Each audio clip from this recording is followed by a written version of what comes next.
Welcome back to Podcast Club.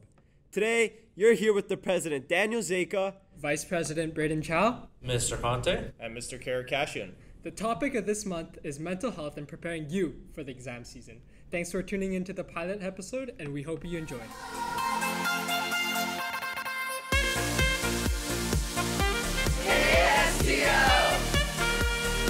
So, Mr. K, how did Podcast Club even start? So I guess taking this back to over the pandemic and going along with the mental health theme, I noticed that staring at chat bubbles through a Google Meet recording wasn't the same as being in class and having that same interaction with students and teachers. And so, in terms of mental health, like, we socialize, and that helps to bring things forward and day-to-day stresses, let's say with school and work. So it was something that I made as fun, I guess, to just talk about. Actually, I just started as, hey, ask Mr. K questions about life, nothing too personal. But just what's my favorite color, or what food do you like to eat, and just have a conversation in class at some points. And obviously do some teaching as well, learning. So it was just like a short, maybe 10-minute, 15-minute thing. And then and I'll turn it over to Daniel too. He can talk about how we started this. He came and saw the positivity aspect of podcasts and shedding positive light in darker times like last year, getting out of the pandemic. And he liked that, so he drafted up a proposal. You want to talk about that?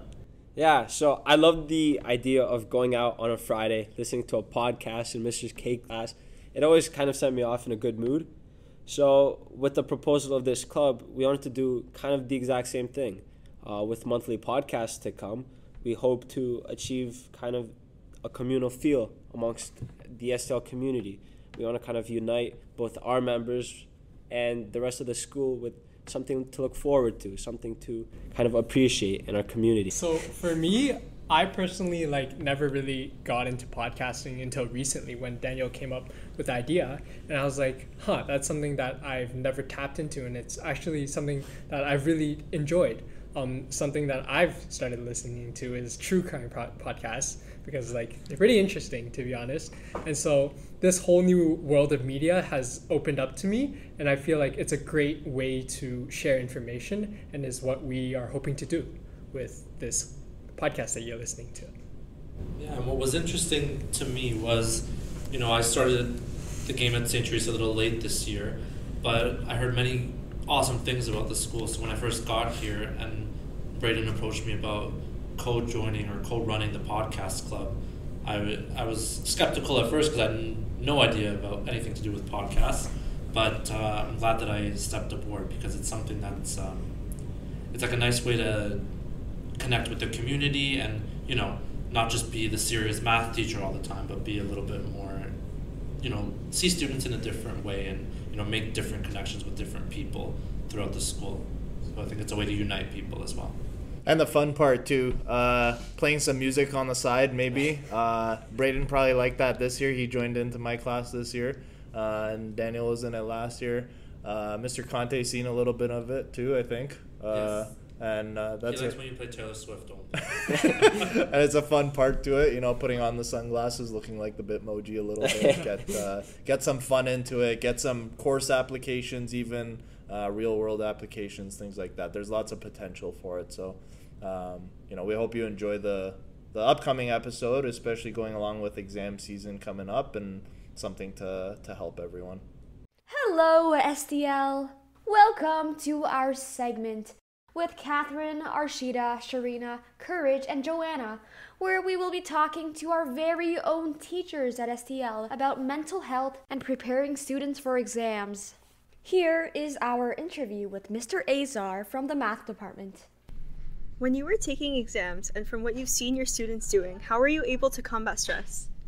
That's a great question. I think what students have to do, or what I did in university, was they need to have a plan, and they need to write things down. So I know kids now have phones where they can put in their phones what homework they have to do and stuff. But what they need to do is honestly take a month calendar and write in the calendar when they have their exams.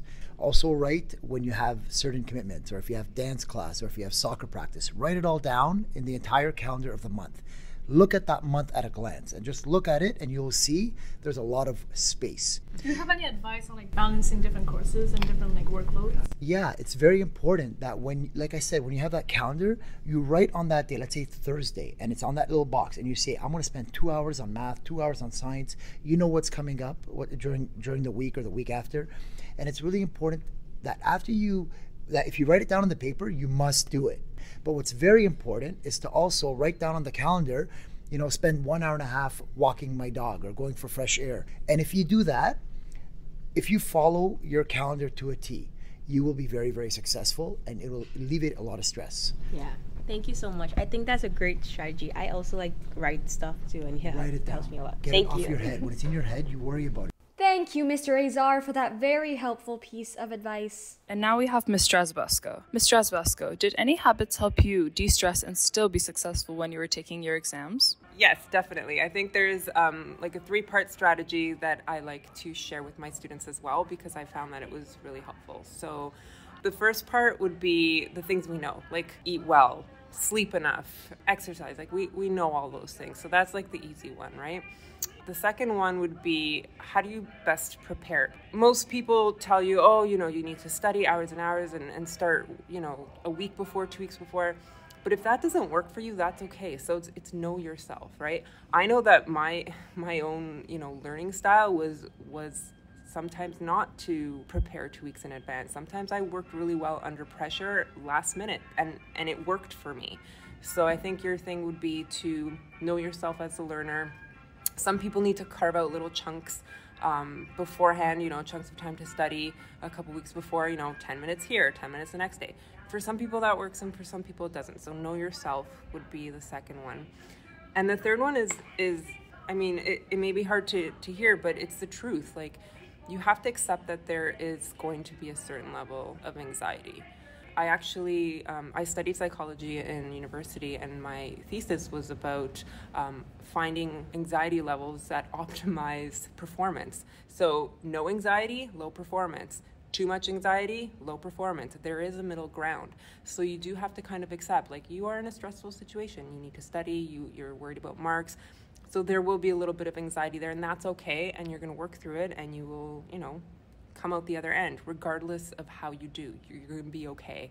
You don't see any 45-year-old STL students walking the halls because they couldn't pass their exams. You see some 45-year-old former students at STL because they are now teachers, because they passed their exams and they went on to do great things. So, make sure that if you get overwhelmed, you know who to reach out to, because you do have supports.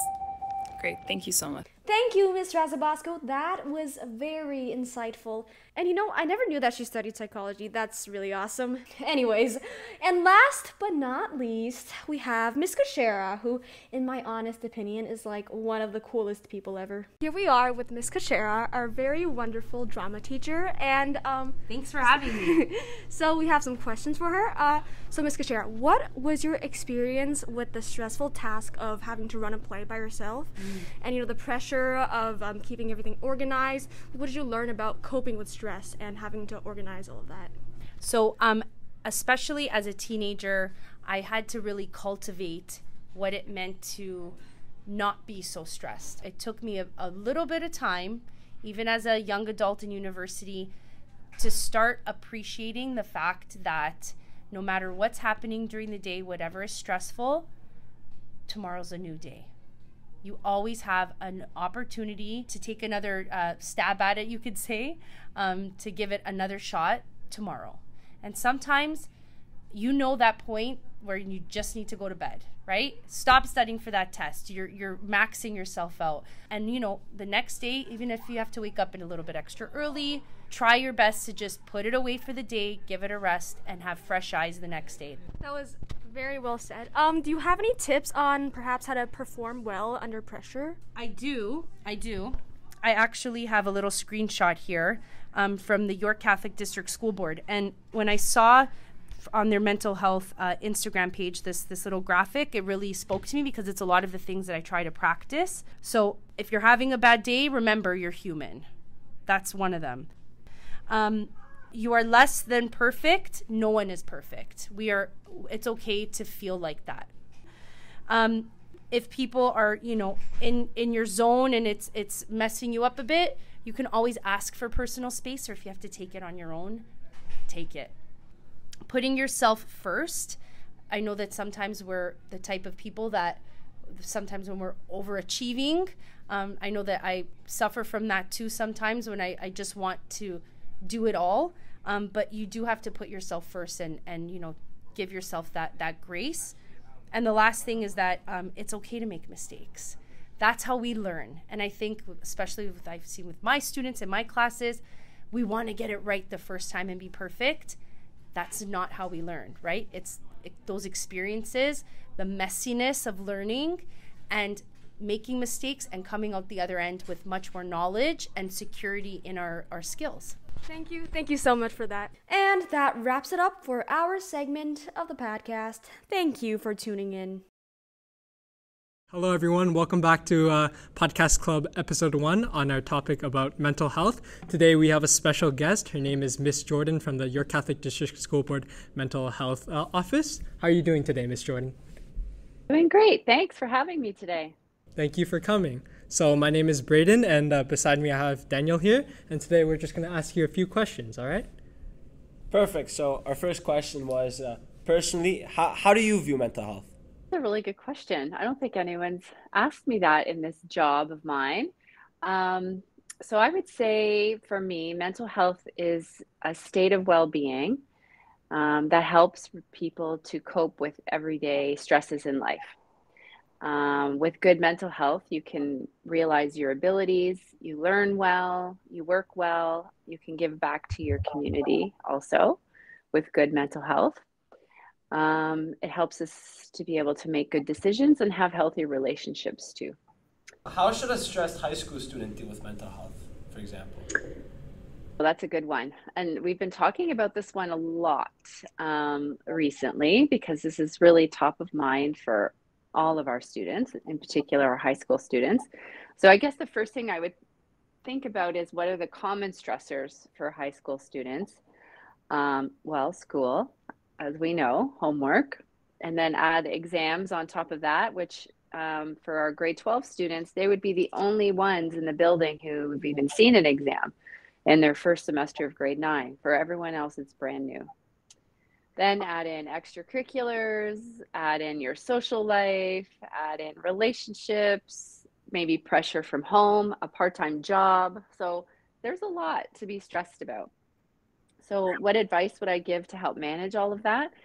Well, number one for me always, and I think for a lot of us, is sleep. So having a good sleep routine, staying off those devices, maybe pick up a book to read, exercising regularly, even if it's just a walk each day. There's lots of great mindfulness and grounding exercises that you can do, like meditation and breathing. I'd recommend those. Lots of good free apps that you can download onto your phone. Listening to music, of course, which we're all guilty of, maybe during class, maybe. Can hide. See, I've got my AirPods. I don't have them hidden today. Yeah. Eating properly is a big one, and doesn't necessarily involve all your favorite fast food places, but a healthy diet can really help support all of those things. And building a support network. So having people to talk it out with, friends, family, teachers, guidance counselors, chaplains, you name it. There's so many levels of support available.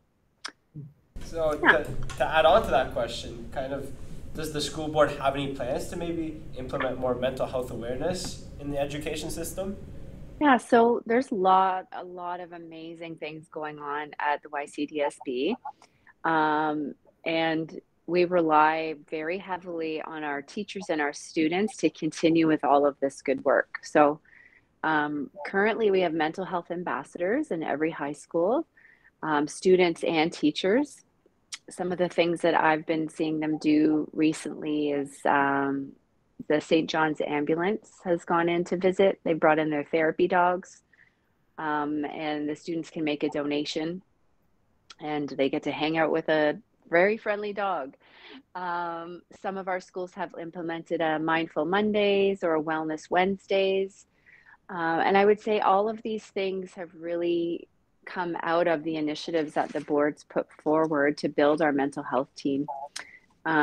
We also have our mental health workers, and I know we were out at your school a couple of weeks ago delivering some mental health workshops to your career classes on Mental Health 101, and also the exam anxiety assemblies, just to help students prepare for what's coming up.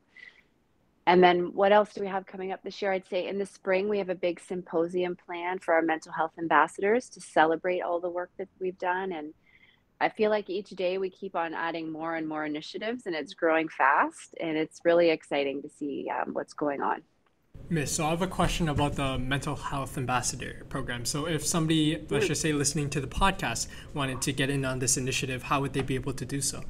Yeah, great question. Well, you could reach out to me for sure, and I could connect you with those people.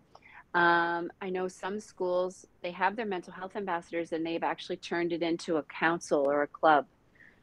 So they're working together as a team, because the more people we have on board, the better. And if there isn't something going on in your school right now, and you want to start something, please reach out, because that's something else we could help you with. There's lots of work to be done. Perfect. So currently, a lot of grade 12s, myself included, and the rest of our high school is very stressed for exams, right? Personally, I've only written an exam in grade 9 once. So how do we kind of avoid overstressing for an exam, besides just studying to the best of our ability? Yes. Well, you said it too. Studying to the best of your ability, yes. But it's hard to know what that is if you've never done it before. And it's so common to feel stressed during this time. And I think if we feel more stressed if we don't feel prepared. So really good study habits is really key. And we hear that over and over again, but what does it mean? I would say start early. If you can start now, you have this week, this lead up before Christmas, where maybe things are feeling a little lighter. Study groups, all of those things, the longer you can spend on it to get it into that long-term memory. Stay positive for sure. Priorities and a calendar can help you stay on track. Getting help, always go to the review days, the review classes. I'll go back to the other things that I mentioned before, like sleeping and eating and all of those things. And preparation, you can never be too prepared. When it comes to the actual physical writing of the exam, be on time, don't be late. Have a really good breakfast, lots of protein. I suggest, and I'm sure your teachers would add more to this, but always read the exam from the beginning right to the end when you first. That way there's no surprises, right? You know what's coming. You know how to schedule your time even within the exam. Read the instructions carefully. Yeah. And I would always do the easy questions first. Right? Gives you that little boost of confidence. Yeah. Like, okay, I got this. I know I answered at least 50% of the things on this correctly. I think I'll be okay. One big one, go to the exam review day to get it back and find out where you went right and where you may have gone wrong, because you have another set coming up in June. So that's only going to help you for the next set, right? So finding out that, I think, would be important. Yeah, thank you very much. We really appreciate your feedback, your responses. It's really good to hear from someone coming from a background that knows mental health really well. It's very assuring that we're going to make it through exams. We just want to say thank you for being our first guest. You were amazing. Thank you. My pleasure, my pleasure. And I can't wait to hear the whole episode. Of course. So if one of our students wanted to reach out, how would they find you? They could email me. Do you want me to say my email out? Yeah, that'd be great. Sure.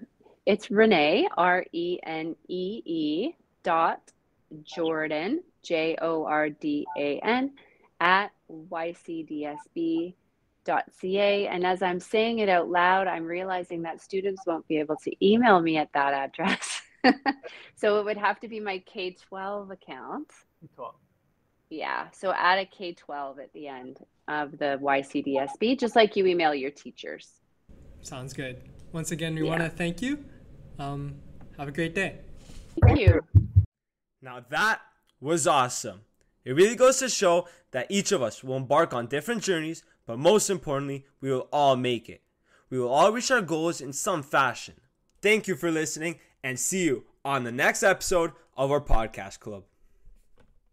Good luck, STL!